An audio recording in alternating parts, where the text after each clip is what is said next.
What's going on, guys? Welcome back to WWE Network and Show, where I, Graham G.S. Matthews, break down all the original content you watch on the WWE Network, on Peacock, and on Vice. Today we're talking Season 5, Episode 6 of Dark Side of the Ring, Chris Colt, the Welcome to My Nightmare episode.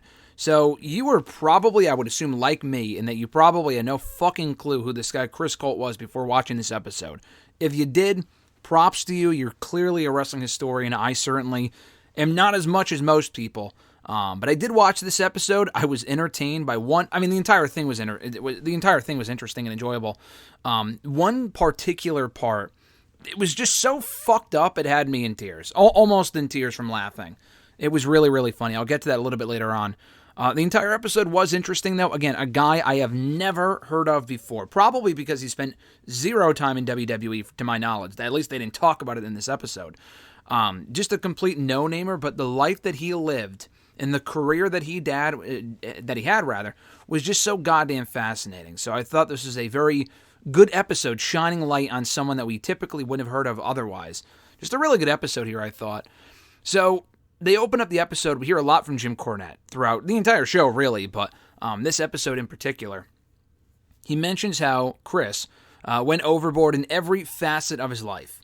Mentioning that he did LSD one time before a cage match and he thought he saw a giant spider, so he climbs over the cage, punching fans in the face.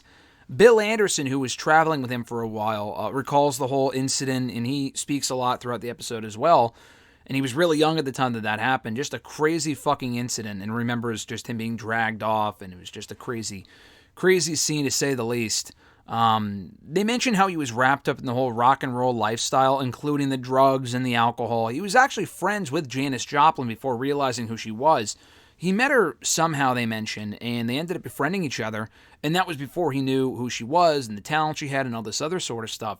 He actually told people, including Bill Anderson, that he planned on being dead by the age of 27 like Joplin. I mean, it was the definition of, I'm not here for a long time, I'm here for a good time. And that good time included a lot of drugs and alcohol. And it ended up being that he actually ended up living a lot longer than that. We'll get to that later on, but he lived a pretty long life. Considering the life that he lived, that's pretty crazy. I was not expecting that. But he recalls, and the interesting thing with this episode as well, we find out, spoiler alert, in the end, that the first-hand narration, not from him specifically, although he did a shoot interview at one point years ago, probably in the early 90s, because he died in 95, so he lived a long time. But he wrote journals to a superfan, like a wrestling historian, whose name I didn't write down here, but we hear from him a lot on this episode. And I don't know if it's him narrating it or if it's just a random voice. I think it's a random voice. But like you see the text on the screen from the journals that he wrote, kind of narrating his own life and career and all this other sort of stuff. We haven't seen that in any other episode of the show so far, so I thought that was really, really interesting. And he recalls this whole situation from when he was growing up, being shot at by his father. He and his mother, and I think his brother, sister, whatever, they left the house. The father punched him in the face when, it's just a whole crazy situation. So he talks about that experience. And they mention how wherever they moved, he ended up falling in love with watching wrestling on the weekends, and that was kind of how he got into the business. He made the high school wrestling team, bleached his hair blonde to kind of stand out, ended up getting kicked off the team, got kicked out of the school, and he moved away. He ran away from home, or whatever home he had at that time, started prostituting for money in Chicago. And, I mean, he certainly wasn't 21, I wouldn't think. He was certainly underage, because they said he was in high school, so max 18, I would think. Probably younger than that. And that's what he did for money. They mentioned that he got the Colt name from a magazine. And that's not his real last name, but he got the last name from like a magazine at the time, a popular magazine. They mentioned, or we hear from Princess Victoria, who looked familiar, I think because she was on she's a notable name in WWE's history. But on this show, I know I've seen her before. I think she was on the Moolah episode, correct me if I'm wrong. That was years ago, 4 or 5 years ago. But I feel like that was where I saw her last, because she looks very familiar. But anyway, she talked about how like some of the boys would try to get her to sleep with Chris or talk to him. And they told her, if anyone can make Chris straight, it's you. Because I guess he really prided himself on being homosexual. And on some of the journals that he had written out and they show here on the show, he had mentioned that he wasn't like he was bisexual, but he was kind of more attracted to men than women. So they wanted to make him straight. This whole fucking weird thing, which is obviously a product of the times, but doesn't make it any less wrong, obviously. But they talk about that. They also mentioned that he bounced around from territory to territory, he was never really reliable is the problem, so he bounced around a lot. He got into a relationship with another wrestler, I believe. He was a wrestler, Ron Dupree. And he was a bit older, but you can clearly tell from the pictures that he was older as well. But they actually became a tag team called California's Hell Angels. So they were living the gimmick really as well. They went too far one time by burning the American flag, and that took the entire promotion off the fucking network. Not even got them kicked out of the promotion, it took the entire promotion off of TV. So he had a lot of heat wherever he went because of this. Not like crowd heat, but like heat with promoters and other people in the business because he just wasn't reliable and he would take things too far, shit like that. So they mentioned that Ron ended up suffering a heart attack at one point, and so he couldn't wrestle anymore, so he did like ring announcing and stuff like that instead. So he ended up teaming up, did Chris, with a guy named Mike Boyette, and Anderson tells the story about like they were, I don't know exactly what started it, I think they mentioned it and I just missed it, but they were in the car, and they just start fighting, and Chris kind of instigated it, and went off on these guys, and started like beating up Mike Boyette in the back, got out of the car, started punching Bill Anderson as well, like just starting punching them out of nowhere. Mike got the better of him, choked him out, laid him out on the ground, and they get back in the car, tells Anderson, who was driving, to back up, and he was going to fucking run him over. He was going to kill him. And Anderson realizes now, like, I could have gotten murdered. I could have just been fucking killed. Or I could have, I'm sorry, not been murdered. I could have killed someone else. I could have been a murderer. I could have been arrested for that. Thankfully, he veered out of the way at the last second, but just, again, a crazy-ass situation. So they leave him there, and then Anderson tells the story about how he got back to his apartment. Chris was there, and they ended up he's like, well, are we on good terms? Are we still friends? It was this whole crazy kind of confusing situation from what it sounds like. After a little while, after that, Chris got rid of Boyette, and then the partnership with Anderson ended soon after, because again, he just wasn't reliable. He was just kind of off, always constantly flying off the hinge type stuff. Ron ended up suffering a heart attack, another heart attack at a show. This one he dies from, and he died on his way to the hospital.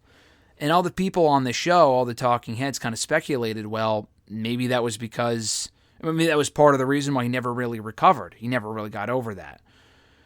So they mention how he ended up calling himself the Chris Colt Experience, and this was throughout the 70s. He used Alice Cooper's Welcome to My Nightmare, which was the genesis for this episode's title. That's where it comes from, Alice Cooper's song. He used that as his entrance music. So Cornette talks about how he wasn't the first, obviously, like Gorgeous George was kind of doing it years earlier, obviously, among other people. But he was one of the first people to kind of popularize ring walkout music. But again, the problem was he was really ahead of his time, which they mentioned at the end of the episode, but he just wasn't fucking reliable. This was the part that had me laughing, just because it's so fucked up. He went around from place to place, constantly reinventing himself, and they never really, and not in a good way either, in the sense that they never really knew what shape he would show up in, if he would do what he was told, and if he would do a good job. He was really good, but he was just constantly drinking and drunk and out of shape and shit like that. He went to Germany, I guess, and did a Nazi gimmick. I think it was in Germany. I don't know if it was in Germany, but he did a fucking Nazi gimmick. And the way Cornette describes it was just hysterical. I don't think I've broken down, not even from the Shockmaster stuff, when they showed that on the Earthquake episode a couple of weeks ago. The way he mentions it, combined with the footage of Colt walking to the ring with his arm out in a Nazi pose, just so fucking fucked up. And the way Cornette talks about it was hysterical. Again, really, really bad. That's just awful. But he would just do the wildest shit for heat. And they mentioned how he started doing cocaine and crystal meth. They spend an uncomfortable amount of time on him becoming an adult film star. Like, they spent a whole, I would say maybe 10 minutes, probably a little less than that. It felt like a while. And I didn't really write down a lot of notes from that, aside from the fact if it was unknown, other than the fact that it was unknown if he had AIDS or not, because the producer asked the guy that was filming all of this shit, and in some of the skits as well, if you can call them skits, obviously, they asked him, did he contract anything? He's like, he probably did. Everyone back then was doing that sort of stuff, and, he probably did have AIDS, and you would never know, because some people had AIDS, and it would never reflect on their outside health or whatever. So they talked a lot about that and how he was doing that later in life, too. This is not when he was 20, 30, 40. He was doing this when he was like 50, maybe 60. Like, they showed a lot of the footage. I didn't really need to see that. That was kind of gross and fucked up, but it's part of his life, so he kind of prided himself on doing that to make money. And the guy that filmed it was kind of like proud of it. He was like analyzing it like it was a Shakespearean play. It was just so fucking weird. I don't know that they needed to spend as much time on that they did. Maybe they just wanted to fill time. I don't know. But they ended up talking about how he died from an overdose in 1995. Actually, a couple weeks short of my birthday. From when I was literally born, not just my birthday. I was born on June 2nd, 95. I think he died May 23rd, 1995. And Bill Anderson, they show him visiting the gravesite and, and just talking about his influence and their friendship, the legacy he leaves behind, and how everyone kind of agrees he was ahead of his time. So a very interesting episode. Again, I had heard absolutely nothing about this dude, Chris Colt, before watching this episode. Very fascinating individual, to say the least. It seems like he was doing stuff that people would end up doing years later, but he never really made it to that next level due to the fact he wasn't reliable and he had a lot of issues and shit like that. So it was a good episode, especially because, like I said, a lot of the journals that he had that they were reading off from, like word for word, were sent to this wrestling historian that was interviewed for the episode. And they revealed that at the end of the episode, that's where the scriptures, if you can call them that, came from. And that's where they got them from, and were able to reenact some of the scenes and stuff like that. So I thought that was a really cool touch, and I thought it was a good episode. I think next week is on Chris Adams. So we got Chris Colt, Chris Adams next week. And I think they still have another 3 episodes after that. I think it's 10 episodes total. We got Chris Adams this coming Tuesday, which is tomorrow as this goes up. I just haven't had a chance to really kind of catch up on everything due to WrestleMania until now, and I'm still in the process of doing so. Like, I still haven't watched the Bray Wyatt documentary, by the way. I know it dropped 2 weeks ago, but I'm hoping to watch it this week, get a review up at some point in the next week, couple days, I don't know. So keep an eye out for that. But Chris Adams, and then after that, there's 3 more episodes. I think one on Kurt Angle, which I'm interested to see because they already did a great Kurt Angle doc on Peacock. And with some, they used it for like not a 24, but they used it for one of those A&E biographies, and they restructured the footage for a doc on Peacock for Kurt Angle late last year, and it was great. And I think the documentary came first, and the A&E thing came after, even though that aired first, but whatever. I'm curious to see what they cover and how different that is from what we saw on Peacock. And they went into a lot of detail on stuff in that Peacock doc, so I don't know.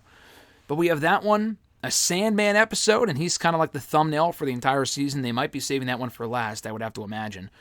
And then an episode on Black Tuesday, I think is the name of the episode. So that whole incident with NWA, WCW, WWF back in the day, whatever. That's a whole episode in and of itself.